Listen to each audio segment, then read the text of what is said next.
Finals MVP from NCAA Season 99, James Payosing. Alam mo ba, James, matagal ka na naming inaabangan ni Bo dito sa Season 100 kasi yung expectation namin sa'yo after the Finals MVP, 12 rebounds per game against Mapua in those 3 games. Ngayon, medyo up and down season. Ngayon, season high mo ngayon, 18 points. Ano masasabi mo? First of all, sobrang laking pasalamat ko kay Lord. And sa kudos sa mga coaches ko kasi gabi yung patience nila sa akin. And yun lang, gagawin ko lang yung ano yung role ko, pinapagawa ko lang ano yung gagawin ng coaches. And di ko na pinipressure yung sarili ko. Like, gagawin ko lang yung ano yung dapat kong gagawin. Ayun, speaking of pressure, gaano ka pressure today dahil nga underman kayo, wala si Bismack, wala si Sahonia who is like parang kaposisyon niya eh. Ano yung pressure na meron sa iyo ngayon na kailangan ko magpakita ngayon? And nag-response ka naman in today's ball game. But wala namang pressure sa akin. Like kasi we've been this before last season and mas malala pa yung situation namin. And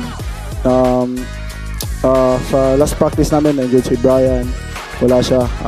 Marami kaming key players na wala, absent sa game, and kami seniors, we really have to step up kasi these coming games must win for us. Nakikita natin, James, yung mga highlight mo, mga downhill drives, tsaka, well, hindi ko nakikita yung mga rebound dyan, pero yung ugali mo talaga ever since, yung mga offensive rebound mo, yung mga tipong parang pabitin, tapos biglang lilitaw ka na lang. Saan mo nakukuha yung ganong klaseng mentality na you have to crash the boards every time? Kasi yan yung key namin sa team namin. Pag nananalo kami, last year nga, remember ko, number 2 kami sa offensive rebounding and ngayon, number 9 kami.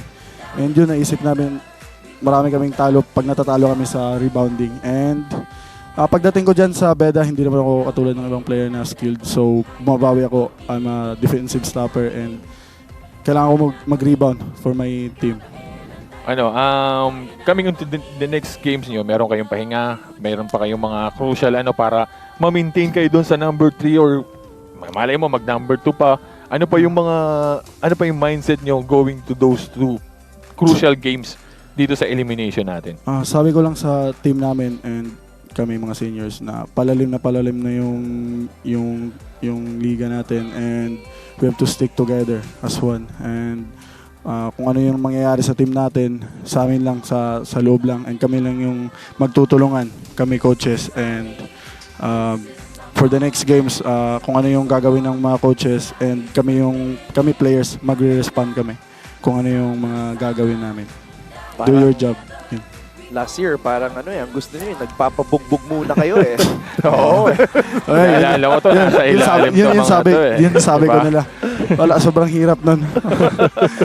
Kailangan kakapit na swerte nun. Oo. Sige, James, pwede ka nang bumate.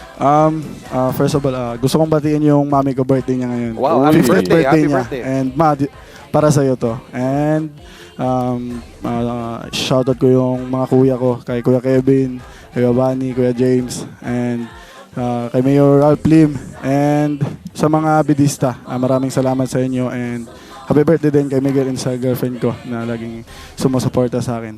And sa mga coaches ko. Galing. Thank you. Yung season high mo pala para sa mami mo. Oo. Happy birthday.